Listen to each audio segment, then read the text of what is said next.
जब किसी प्राचीन शहर को भविष्य के लिए तैयार किया जाता है तो क्या कुछ पीछे छूट जाता है? सोचिए, वाराणसी की वो तंग गलियां, काशी विश्वनाथ मंदिर की ओर ले जाने वाला वो रास्ता, जहां हर मोड़ पर इतिहास, व्यापार और जिंदगी एक दूसरे में घुले मिले हैं। आज हम उसी शहर के एक ऐसे ही दिल दलम मंडी बाजार की बात करने वाले हैं, जहां एक बहुत बड़ी सड़क चौड़ीकरण परियोजना चल रही है। बिल्कुल। और हमारे पास the Indian Express, Times of India और कई दूसरी प्रतिष्ठित जगहों से आई खबरें हैं। हाँ, जो इस पूरी कहानी के अलग अलग पहलुओं को दिखाती हैं। तो आज का मकसद है इस परियोजना की परतें खोलना। ये क्या है, क्यों हो रही है और इसका मतलब असली असर क्या है। चलिए इस पर गहराई से बात करते हैं। जरूर। और ये समझना जरूरी है कि ये सिर्फ कुछ मीटर सड़क चौड़ी करने की कहानी नहीं है। ये स्रोत हमें एक बड़े टकराव की ओर ले जाते हैं, विकास और विरासत के बीच, सरकारी योजनाओं और लोगों की जिंदगी के बीच का टकराव, और शायद कानून और जमीनी हकीकत के बीच का भी। हाँ बिल्कुल। ये मामला वाराणसी के सबसे पुराने और सबसे व्यस्त बाजारों में से एक के वजूद से जुड़ा है। ठीक है, तो शुरू से शुरू करते हैं। ये दलमंडी परियोजना असल में है क्या? मतलब कागज पर क्या दिखता है? देखिए, इसका जो मुख्य मकसद बताया जा रहा है वो है काशी विश्वनाथ मंदिर और विश्वनाथ धाम तक पहुंच को आसान बनाना। अच्छा, मतलब श्रद्धालुओं और टूरिस्ट के लिए। हाँ, रिपोर्टें यही बताती हैं कि उनकी बढ़ती संख्या के लिए बेहतर सुविधाएं देना एक बड़ा कारण है। इसके लिए दलमंडी में नई सड़क से चौक तक लगभग 650 मीटर की सड़क को चौड़ा किया जाना है। 650 मीटर सुनने में तो शायद बहुत ज्यादा ना लगे, लेकिन चौड़ाई का क्या? क्योंकि दलमंडी की पहचान तो वही तंग गलियां हैं। और यहीं पर मतलब पूरी कहानी का पैमाना समझ आता है। अभी ये गलियां कहीं कहीं सिर्फ 3 से 4 मीटर चौड़ी हैं, जहां से शायद एक गाड़ी भी ठीक से ना निकले। बिल्कुल।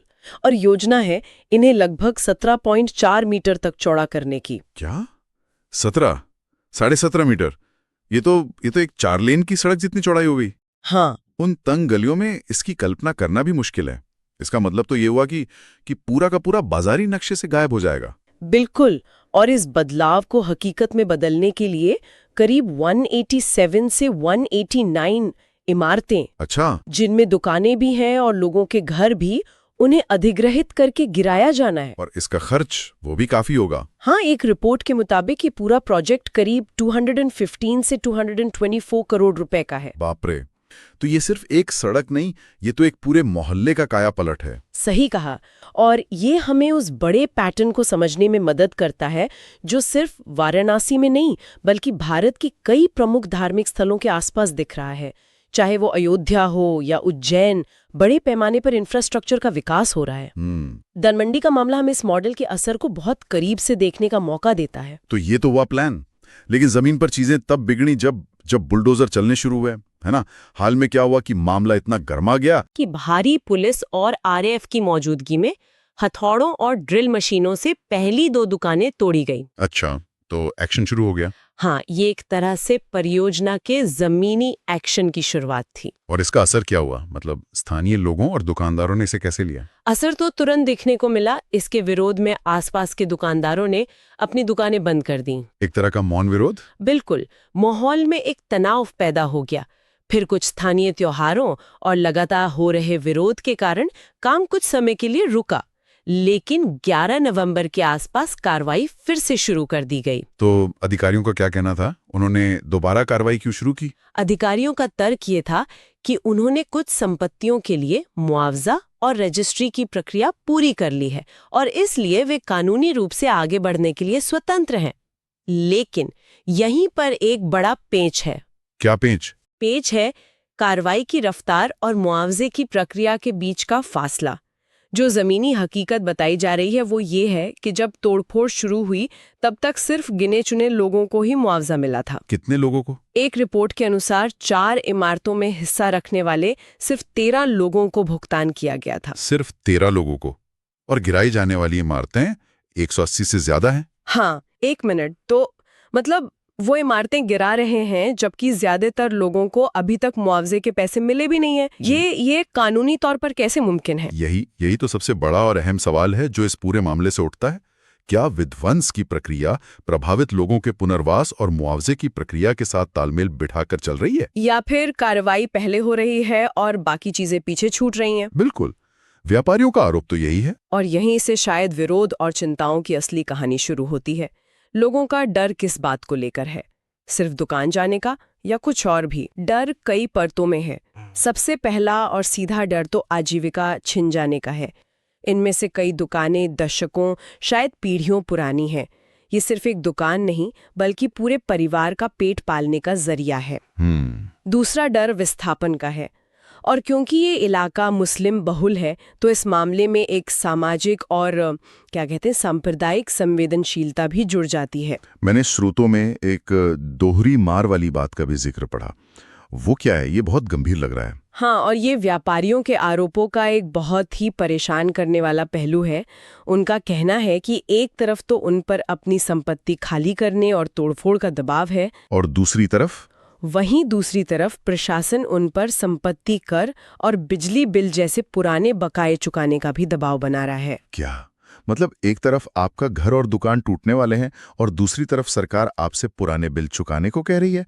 ये तो मनोवैज्ञानिक दबाव बनाने जैसा लगता है। बिल्कुल, और यही व्यापारियों का आरोप है। एक स्रोत में एक दुकानदार का जिक्र था जिसे नोटिस मिला कि अगर उसने प्रॉपर्टी टैक्स नहीं चुकाया तो उसकी बची खुची संपत्ति भी कुर्क हो सकती है। अरे बाप रे! ये डर और अनिश्चितता के माहौल को और बढ़ाता है। आप सोच सकती हैं कि जिस व्यक्ति का भविष्य ही दांव पर लगा हो, उस पर इस तरह का दबाव क्या असर डालेगा। जाहिर है, इतने बड़े पैमाने पर हो रहे काम का राजनीतिक असर भी होगा। क्या राजनीतिक पार्टियां भी इसमें शामिल हैं? हाँ, इस मामले ने राजनीतिक रंग भी ले लिया है। समाजवादी पार्टी के नेता अखिलेश यादव ने इसे राजनीतिक विध्वंस कहा है। अच्छा। एक अखबार ने इस पर विस्तार से लिखा है कि उनका आरोप है कि इसका उद्देश्य विकास नहीं, बल्कि एक खास समुदाय के व्यापारियों को विस्थापित करना और लोगों को डराना है। तो हमें ये साफ करना चाहिए कि ये एक राजनीतिक आरोप है, जैसा कि हमारे स्रोतों में बताया गया है। हाँ, ये स्पष्ट करना जरूरी है। लेकिन ये दिखाता है कि ये मुद्दा अब सिर्फ सड़क चौड़ीकरण का नहीं रहा, बल्कि एक बड़ी राजनीतिक बहस का हिस्सा बन गया है। तो एक तरफ जमीन पर तोड़फोड़, लोगों का विरोध, और दूसरी तरफ राजनीतिक बयानबाजी। इस सब के बीच क्या किसी ने कानून का दरवाजा खटखटाया? हाँ, और कानूनी हस्तक्षेप इस कहानी का एक बहुत ही महत्वपूर्ण मोड़ है।